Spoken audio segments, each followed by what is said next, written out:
आज हम सिर्फ 1 कटोरी गेहूं के आटे से बिना चाशनी की बहुत ही ज़्यादा टेस्टी सॉफ्ट मुंह में घुल जाने वाली मिठाई बनाकर तैयार करेंगे जो आपको बहुत पसंद आएगी। कोई बता भी नहीं पाएगा कि आपने इसको आटे से बनाकर तैयार किया है। आप यहाँ पर देखकर अंदाजा ही लगा सकते हैं कि कितनी टेस्टी मिठाई बनकर तैयार हुई है। तो चलिए देखते हैं कैसे बनाना है। सबसे पहले हम एक कढ़ाई लेंगे जिसमें डालेंगे हम आटा। तो मैंने यहाँ पर 1 कटोरी गेहूं का आटा लिया है। क्वांटिटी आप अपने अकॉर्डिंग कम ज़्यादा कर सकते हैं। 1 कटोरी आटे से भी आप बहुत सारी मिठाई बनाकर तैयार कर सकते हैं। तो देखिए यहाँ पर हमें कढ़ाई में डालकर उसको क्या करना है, बढ़िया से लो फ्लेम पर ड्राई रोस्ट करना है। इसको हम हाई फ्लेम पर रोस्ट नहीं करेंगे, आटा जल जाएगा, इसलिए आप उसको 2 से 3 मिनट के लिए इस तरह से ड्राई रोस्ट करिए, वो भी लो फ्लेम पर। और हाँ, इसका हमें कलर चेंज नहीं करना है, हमें इतना पकाना है इसको जितने में इसका कच्चापन निकल जाए। और जितना अच्छे से आप इसको रोस्ट करोगे ना, उतना ही बढ़िया आपका जो टेस्ट है बर्फ़ी का आएगा।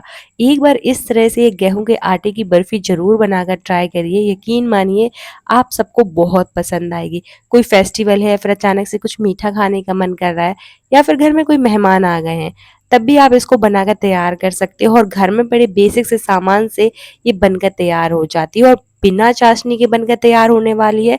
तो आपकी बर्फ़ी बिल्कुल नहीं बिगड़ने वाली है। इसलिए हर स्टेप को फॉलो करिएगा ताकि आप हर स्टेप को फॉलो करके परफेक्ट मिठाई बना सके। जब 2 से 3 मिनट हो जाएं, अच्छे से ड्राई रोस्ट कर लो आप, तो उसमें ऐड करेंगे हम घी। तो यहाँ पर मैंने आधी कटोरी देसी घी का यूज़ किया है। 1 कटोरी गेहूं के आटे के साथ हम आधी कटोरी घी का यूज़ करेंगे। आप चाहें तो ज़्यादा भी कर सकते हैं, कम भी कर सकते हैं थोड़ा बहुत, लेकिन ज़्यादा कम मत करिएगा। उससे क्या होगा कि जो आपकी बर्फ़ी का टेस्ट है वो बढ़िया नहीं आएगा। तो बस इस तरह से हमें घी डालने के बाद अच्छे से उसको इस तरह से रोस्ट करना है। कम से कम आपको 10 मिनट के लिए रोस्ट करना है। टोटल जो टाइम है इसको रोस्ट करने में 10 मिनट लगेंगे।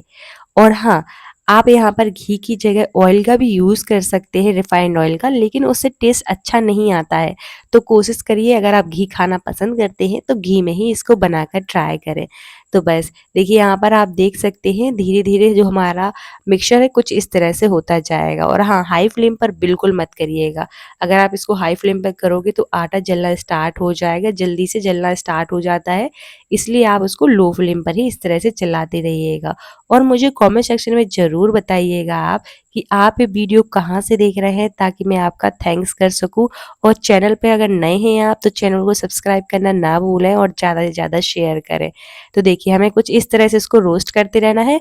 तब तक हम यहाँ पर ये रोस्ट हो रहा है तो आगे की तैयारी कर लेते हैं। बीच बीच में इसको चलाते रहिएगा, गैस का फ्लेम लो ही रखिएगा। अब लेंगे हम कोई भी टिन, तो आप कोई भी थाली ले लीजिए। प्लेन थाली इजीली सबके घर में अवेलेबल रहती है। तो उसको सबसे पहले तो घी या फिर ऑयल से अच्छे से ग्रीस कर लीजिए।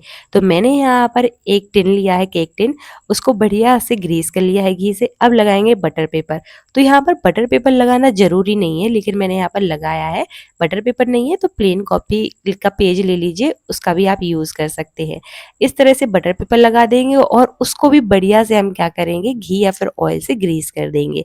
इससे क्या होगा कि जब हम अपनी बर्फ़ी निकालेंगे ना, तो आसानी से निकल जाएगा और बिल्कुल परेशानी नहीं होगी हमें निकालने में और बिल्कुल चिपकेगी भी नहीं टिन में। तो बस इस तरह से अच्छे से ये काम पहले से ही करके रख लीजिए, ताकि हम बाद में जो काम करें ना वो फटाफट कर लें, क्योंकि जो हमें काम करने हैं वो सारे गरम में ही करने हैं। तो बस मैंने यहाँ पर केक टिन लगा के रख लिया है। अब जो हमने मिक्सचर रोस्ट करने के लिए रखा था, आप देख सकते हैं यहाँ पर अच्छे से रोस्ट हो चुका है। अब इस स्टेज पर हम डालेंगे इसमें नारियल का बुरादा। तो ये बिल्कुल ऑप्शनल है, अगर आप नहीं डालना चाहते हैं नारियल का बुरादा तो इसको स्किप कर सकते हैं और ज़्यादा नहीं डालना है। 1/4 कटोरी ही हमें यहाँ पर नारियल का बुरादा डालना है। आप 1 से 2 चम्मच भी डाल सकते हैं और पसंद नहीं है तो स्किप कर सकते हैं। ये वाला डेसिकेटेड कोकोनट जो है आपको किसी भी ग्रोसरी स्टोर पर मिल जाएगा। और अगर आपके पास ये वाला नहीं है तो आप जो सूखा वाला नारियल आता है उसको भी कद्दूकस करके ले सकते हैं। ये बिल्कुल आपके ऊपर डिपेंड करता है। अगर आप चाहते हैं तो मैं इसकी लिंक आपको डिस्क्रिप्शन बॉक्स में दे दूंगी, आप वहां से भी परचेस कर सकते हैं। तो हमें डेसिकेटेड कोकोनट डालने के बाद 1 मिनट के लिए उसको भी साथ में रोस्ट करेंगे। उसके बाद इसमें डालेंगे हम चीनी। तो मैंने यहाँ पर आधी कटोरी चीनी का यूज़ किया है। अगर आप ज़्यादा मीठा खाना पसंद करते हैं तो यहाँ पर आप चीनी की क्वांटिटी बढ़ा सकते हैं और कम करते हैं तो थोड़ी बहुत कम भी कर सकते हैं। और हाँ, यहाँ पर मैंने बारीक वाली चीनी का यूज़ किया है, इसलिए मैंने उसको ग्राइंड नहीं किया था। आप चाहें तो यहाँ पर अगर बड़ी वाली चीनी का यूज़ कर रहे हैं आप तो उसको थोड़ा सा ग्राइंड कर लीजिए। बारीक वाली की है तो वो जल्दी पिघल जाएगी, ज़्यादा टाइम नहीं लगेगा। तो बस इस तरह से हमें अच्छे से मिक्स कर लेना है चीनी डालने के बाद। अब इसमें ऐड करेंगे हम दूध। तो यहाँ पर हमें ज़्यादा दूध की ज़रूरत नहीं पड़ेगी। बहुत कम दूध में ये बनकर तैयार हो जाता है। तो यहाँ पर जिस कटोरी से मैंने आटा लिया था, उसी कटोरी से मैंने यहाँ पर 1.5 कटोरी दूध का यूज़ किया है। इसलिए हम इस तरह से थोड़ा-थोड़ा करके डालेंगे, एक साथ नहीं डालेंगे। थोड़ा-थोड़ा करके डालते जाइए और मिक्स करते जाइए। बस इतना ही हमें दूध चाहिए। आप 1.5 कटोरी ना डालकर 1 कटोरी भी डाल सकते हैं, बस इतना काफ़ी है। इससे ज़्यादा दूध की आपको ज़रूरत नहीं पड़ने वाली है। और अब हमें इसमें कुछ भी ऐड नहीं करना है। तो देखिए मैंने यहाँ पर 1.5 कटोरी दूध को बढ़िया से ऐड कर दिया है। गैस का फ्लेम जो है लो ही रखेंगे, हाई नहीं करना है। लो फ्लेम पर ही इसको बढ़िया से इस तरह से मिक्स करते रहिए और चलाते रहिए। देखिए धीरे-धीरे जो हमारा मिक्सचर है वो दूध एब्ज़ॉर्ब कर लेगा और जो हमारा मिक्सचर है बिल्कुल कढ़ाई छोड़ देगा और डो के फॉर्म में तैयार हो जाएगा। बहुत आसान सी रेसिपी है, एक बार ज़रूर बनाकर ट्राई करिएगा। और हाँ, वीडियो को एंड तक ज़रूर देखिएगा, तभी जाके आपको ये वीडियो अच्छे से समझ में आएगी। और सबसे अच्छी बात ये है इस मिठाई की कि इसको बनाने के लिए आपको चाशनी नहीं बनानी पड़ेगी। बिना चाशनी के भी आप घर पर गेहूँ के आटे की इतनी टेस्टी बर्फ़ी बनाकर तैयार कर सकते हैं।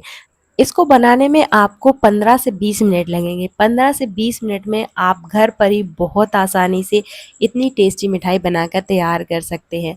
तो देखिए धीरे-धीरे जो हमारा मिक्सचर है ना कुछ इस तरह से हो जाएगा।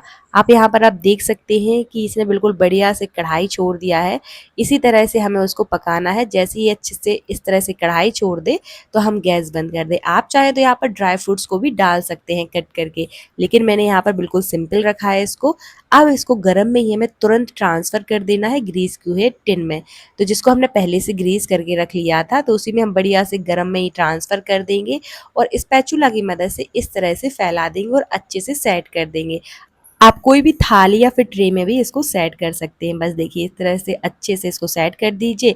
अब यहाँ पर उसको गार्निश भी कर सकते हैं कोई भी ड्राई फ्रूट्स से। तो मैंने यहाँ पर कुछ बादाम और पिस्ता कट करके रखे थे, उससे ही इसको बढ़िया से इस तरह से गार्निश कर दिया। आप सिंपल भी रख सकते हैं, जो भी आपको ड्राई फ्रूट्स है उसको गार्निश कर दीजिए और इस तरह से अच्छे से टैप कर देंगे। ये सारे काम हमें गर्म में ही करने हैं, क्योंकि ठंडा होने के बाद ये सेट नहीं होंगे और इसको ठंडा होने के लिए छोड़ देंगे। जैसे ही अच्छे से ठंडा हो जाए तो इस तरह से हम बटर पेपर निकाल लेंगे और डीमोल्ड कर लेंगे इसको। तो देखिए यहाँ पर इस तरह से बढ़िया से हमें निकाल लेना है। अब करेंगे हम इसको कट। तो आप अपने मन चाहे शेप में इसको कट कर सकते हैं। तो यहाँ पर आप देख सकते हैं कितने अच्छे से ये बनकर तैयार हुई है, कितनी ईज़िली ये कट रही है।